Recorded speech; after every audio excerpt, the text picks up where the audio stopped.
बहुत ही टेस्टी और बहुत ही दमदार घर पर ही बनाई गई काला कंद की मिठाई सिर्फ दो ही चीज़ों से, और वो भी घर पर ही रखे हुए सामानों से। मार्केट का बिल्कुल नहीं लाएंगे। तो चलिए स्टार्ट करते हैं। एक बार अगर इस रेसिपी को इस तरह से बना लिया तो आप बार बार इसी तरीके से बनाएंगे। बहुत ही झटपट बन जाने वाली ये रेसिपी है। ये काला कंद की मिठाई बहुत ही टेस्टी भी बनती है। तो मेरी वीडियो देखने से पहले मैं आप लोग से रिक्वेस्ट करती हूँ कि मेरे चैनल पर नए हैं तो सब्सक्राइब और लाइक करना ना भूलें। तो चलिए शुरू करते हैं इस रेसिपी को आप लोग के साथ। तो यहाँ पर मैंने ले लिया है 1.5 लीटर के करीबन दूध। अब इसको मैं 2 नींबू इस तरह से निचोड़ लूँगी पनीर निकालने के लिए। तो यहाँ पर मैंने नींबू को निचोड़ लिया है। अब उसी के हिसाब से थोड़ा पानी इसमें ऐड कर देंगे।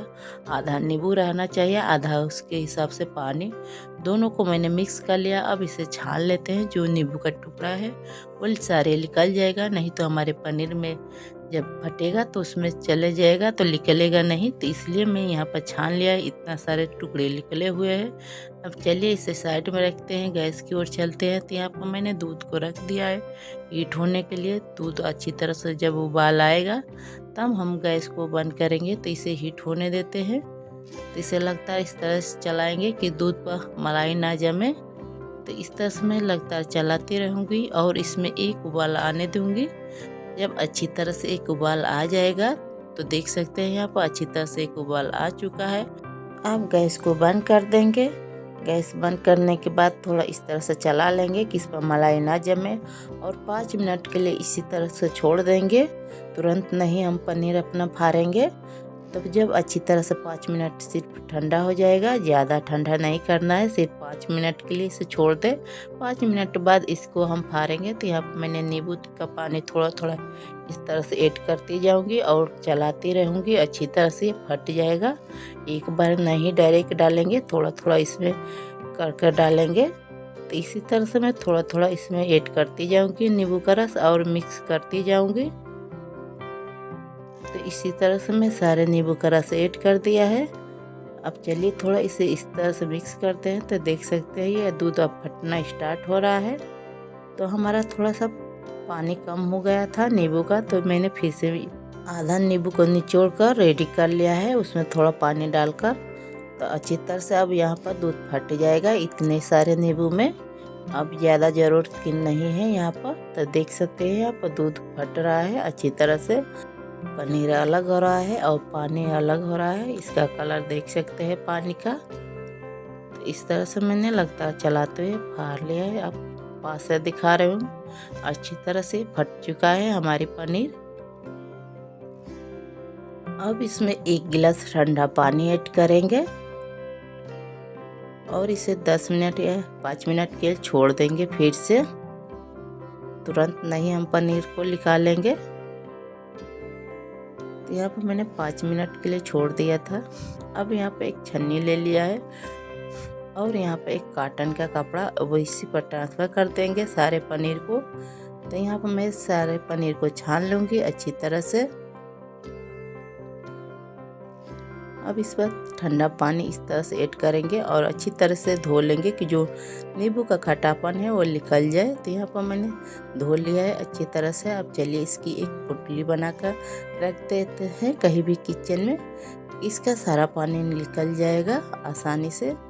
सिर्फ आधे घंटे में इसका सारा पानी निकल जाएगा और हमारा पनीर रेडी हो जाएगा मिठाई बनाने के लिए। तो यहाँ पर देख सकते हैं मैंने निकाल लिया, और जो ज़्यादा था यहाँ पर पनीर तो मैंने थोड़ा निकाल लिया इसमें से। अब चलिए ग्रीस करते हैं इस तरह से। तो बारीक इस तरह से ग्रीस कर लेंगे पतला पतला स्लाइसेस में। तो सारे पनीर को इस तरह से ग्रीस कर लेंगे। आप चाहे तो हाथों से भी मैश कर सकते हैं, लेकिन एकदम बारीक करना। हाथों से ज़्यादा बारीक नहीं होता है, इसलिए मैंने यहाँ पर इस तरह से चॉपर लिया था। तो लीजिए अच्छी तरह से हमारा पनीर बन चुका है। इस तरह से कुछ पतला पतला स्लाइसेस में छोटे छोटे टुकड़े में हो चुका है। चलिए अब गैस की ओर चलते हैं। तो यहाँ पर मैंने एक पैन रख दिया है। अब इसमें 1 गिलास दूध ऐड करेंगे। तो मैंने सारे दूध को यहीं पर ट्रांसफ़र कर दिया है। अब इसे पकाते हैं, यानी गाढ़ा करते हैं थोड़ा। तो इस तरह से मैं लगातार चलाते हुए गाढ़ा कर लूँगी।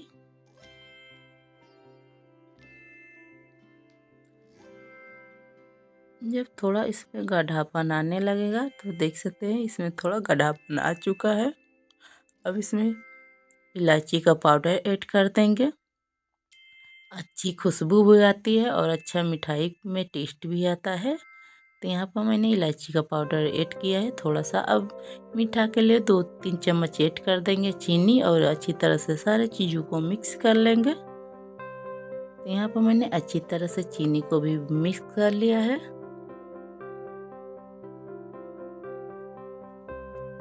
अब थोड़ा चीनी को पकने देते हैं इसी में।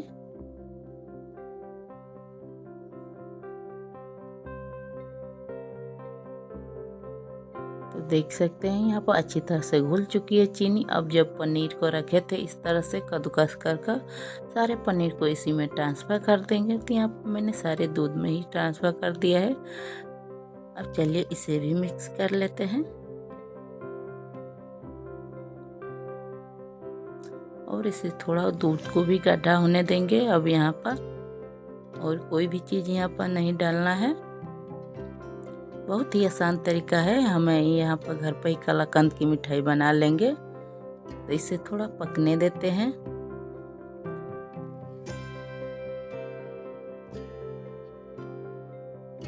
आपको कोई कलर इसमें ऐड करना है तो ऐड कर सकते हैं। तो देख सकते हैं कुछ इस तरह से गाढ़ा हो रहा है। थोड़ा और इसे गाढ़ा करते हैं। सारा इसका दूध हम इसी में सुखा लेंगे पनीर में ही। थोड़ा सा यहाँ पर मैंने 1 चम्मच घी ऐड किया है, देसी घी है। अब अच्छी तरह से इसे भी इसमें मिक्स कर लेते हैं और थोड़ा इसमें दूध दिखाई दे रहा है, थोड़ा और इसे सुखा लेते हैं दूध को।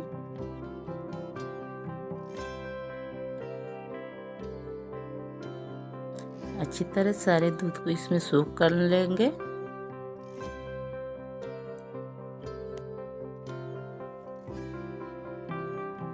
तो देख सकते हैं यहाँ पर सारे दूध सोख कर लिया है हमारा। अब चलिए गैस को बंद करेंगे और यहाँ पर एक थाली मैंने ले लिया। अब इसमें घी इस तरह से गार्निश कर लेंगे चारों तरफ। अच्छी तरह से घी को लगा लेंगे चारों तरफ। इसमें हम अपनी मिठाई को सेट करने वाले हैं। आपके पास कोई कंटेनर हो उसमें भी सेट कर सकते हैं। मेरे पास थाली है, मैं इसी में सेट कर लूँगी। सारे पनीर को इसी में मैंने ट्रांसफ़र कर दिया है।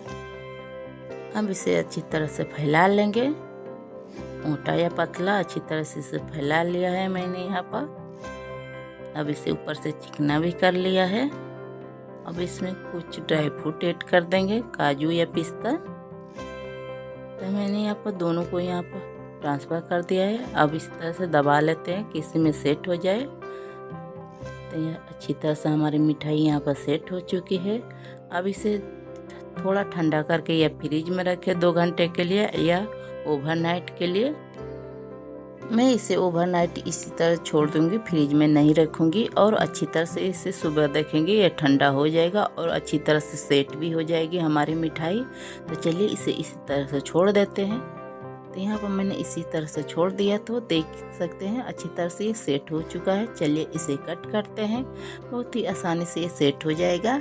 बिना फ्रिज को भी बना सकते हैं हम इस कलाकंद मिठाई को। तो चलिए इसे कट करते हैं। अब आपको जो पसंद हो पीस उस तरह से कट कर लिए, बड़ा या छोटा। मैं इसे सिंपल ही डिजाइन में कट करूँगी, एक एक पीस।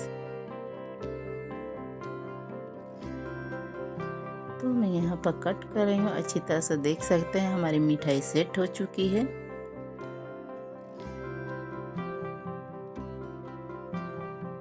बहुत ही आसान तरीका है। अगर घर पर ही दूध है तो बहुत ही और अच्छी बात है कि हम घर की ही चीज़ों से बना सकते हैं और बिना कोई मिलावट के ही सिंपल तरीके से। घर का कोई भी चीज़ बहुत ही अच्छा होता है, सेहत के लिए भी और खाने में भी टेस्टी लगता है। तो देख सकते हैं मैंने इतने सारे बर्फ़ी बना कर रेडी कर लिया है कलाकंद की। बहुत ही दमदार बनी हुई है और बहुत ही टेस्टी भी है। एक बार आप भी अपने इस तरह से घर पर ट्राई कीजिएगा। घर की ही सामानों से बहुत ही टेस्टी बनता है और बहुत ही आसान तरीका है, झटपट बन जाने वाला ये रेसिपी है। 2 लीटर दूध से आप किलो भर की मिठाई बना सकते हैं। तो आप देख सकते हैं कितना टेस्टी बना हुआ है और बिल्कुल आसानी तरीके से, कोई फ्रिज की ज़रूरत भी नहीं लगेगी अगर इसे आसानी से और जल्दबाजी नहीं बनाना चाहते हैं तो चलिए मैं एक तोड़ के दिखा रही हूँ कितना अच्छी तरह से सेट हुआ है और अंदर तक दानेदार बना हुआ है। तो देख सकते हैं इतना आसान तरीका है, बिल्कुल मार्केट जैसा भी है और अंदर तक दानेदार बना हुआ है। और देखिए अंदर तक जूसी भरी हुई है इसमें। इसे तोड़ेंगे तो अच्छी तरह से टूट भी जाएगा। देख सकते हैं अच्छी तरह ये टूट भी रहा है। मेरी वीडियो ज़रा से भी पसंद आए होगी तो लाइक और सब्सक्राइब करना ना भूलें। तब तक के लिए थैंक यू, धन्यवाद।